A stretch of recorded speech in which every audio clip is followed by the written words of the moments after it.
रायगड जिल्ह्यात सुरू असलेल्या मुसळधार पावसामुळे जनजीवन पूर्णपणे विस्कळीत झालं असून अनेक ठिकाणी पूरस्थिती निर्माण झाली आहे। अंबा नदीसह जिल्ह्यातील अनेक नद्यांनी धोक्याची पातळी ओलांडल्याने सखल भाग पाण्याखाली गेलाय।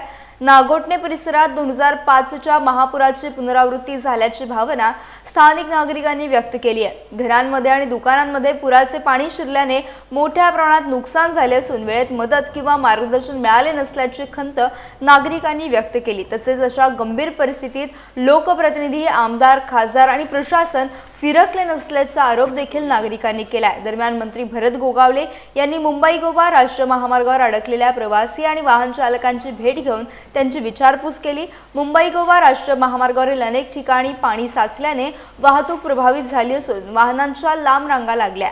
हवामान विभागाने पुढील काही तासातही मुसळधार ते अतिमुसळधार पावसाचा इशारा दिल्याने प्रशासन सतर्क असून नागरिकांनी आवश्यक ती खबरदारी घ्यावी असे आवाहन करण्यात आले आहे। काल रात्री म्हणजे काल दिवसापासून सकाळपासून आपल्या या नागोठणा रोड पासून जर पाहायला गेलात तर सुकेली खिंडीपर्यंत अक्षरशः लोकांची हालत खराब झालेली आहे। कारण या रोडवरती जो पाण्याचा जो फ्लो आलेला आहे तिकडे जिंदल कंपनीच्या इथे कॅनल ब्लॉक झाल्यामुळे तिथे पाणी ओव्हरफ्लो झाल्यामुळे तिथे देखील गाड्यांची कोंडी झालेली आहे। आणि तसंच आपला इरिगेशन डिपार्टमेंटचा हा जो इथे कॅनल हे आहे डॅम आहे, या डॅमचे दरवाजे न खोलल्यामुळे म्हणजे वेळोवेळी त्यांचे जर दरवाजे खोलले असते तर एवढा पाणी साठा झाला नसता।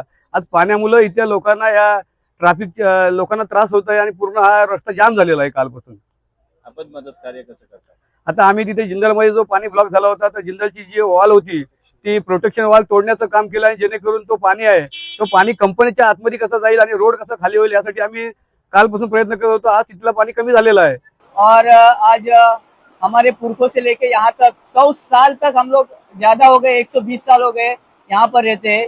89 के बाद में 2005 और 2005 के बाद में जो रिपीट होने वाला है वो ये आज का दिन है, क्योंकि आज जो सैलाब यानी बाढ़ की परिस्थिति जो है ना बहुत डेंजर है।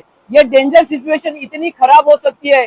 अभी तक भी कोलीवाड़ा और छत्रपति शिवाजी महाराज चौक, बाजारपेट और बहुत सारे ऐसे ये है जिससे हमारा संपर्क टूट गया है। खाने पीने की चीजें हमारे पास अवेलेबल नहीं है, जिसकी वजह से छोटे बच्चे को दूध अभी तक पहुंचा नहीं है। हाईवे ब्लॉक्स हो चुके हैं। हाईवे ब्लॉक्स होने की वजह से यहाँ पर अभी तक खाना नहीं आया है। खाना खाने के लिए अगर देखा जाए तो आगे आजू बाजू वाले लोग थोड़ी सी मदद कर रहे हैं, लेकिन आज पानी की जो सिचुएशन है वो बहुत डेंजर है, क्योंकि इतने स्पीड से पानी 89 का एक सैलाब था यानी पूर था, उसके बाद में आज वो सिचुएशन यहाँ पर 2005 के बाद दोहराई जा रही है। बाजारपेठेमध्ये हा जो पाण्याचा स्पीड आहे तो खूप वेगाने वाढत आहे आणि आम्हाला प्रशासनाकडून कोणती अशी पूर्वकल्पना भेटली नाही की पाणी या स्पीडने वाढणार आहे। तुम्ही थोडीशी जरा तुमची काळजी घ्या, का मटेरियल का हलवायचं असलं तर बघा। असा कुठल्या प्रकारे आम्हाला प्रशासनाकडे सपोर्ट भेटला नाही आहे की आम्ही आमचा माल हलवू आणि आमची नुकसान कमीत कमी कसं होईल ते बघू असं म्हणून। आणि या पाण्याचा स्पीड असा कंटिन्यू वाढत चालला आहे। काय भीती वाटते? आम्हाला आमच्या नुकसानाची खूप भरपूर भीती वाटते की आमचं नुकसान किती होईल ते आम्हाला पण अंदाज नाही असा की आमचं नुकसान किती होऊ शकतो याच्यामध्ये। तर आम्हाला कुठलीच अशी आयडिया नाहीये की पाण्याचा स्पीड किती वाढेल आणि किती पाणी हे होणार आहे म्हणून असा। आणि 2 दिवस झाले लाईट पण नाहीये, त्यामुळे आम्हाला त्याचा पण खूप प्रॉब्लेम होत आहे। का मोबाईल पण चार्जिंग होत नाहीत। आमची अशी परिस्थिती आहे की आम्हाला एकदम म्हणजे खूपच त्रास होते त्या गोष्टीचा असं म्हणजे। माझं नाव मोहम्मद जव्वाद शमसुद्दीन माफकर। आम्ही इथे जामा मस्जिद नागोठणामध्ये मी पेशिमाम आहे, नमाज पढवतो। आणि गेल्या 24 तासापासून सकाळी काल 8:30 वाजता आमच्या रूमामध्ये, मशिदीमध्ये, इतर जे आजूबाजूचे परिसर आहे तिथं पाणी आलेलं आहे। 3.5, 4 फूट 5 फूट पाणी ते अजूनपर्यंत 24 तास जास्त उलटून गेले, पण पाणी अजून काही कमी होई नाही।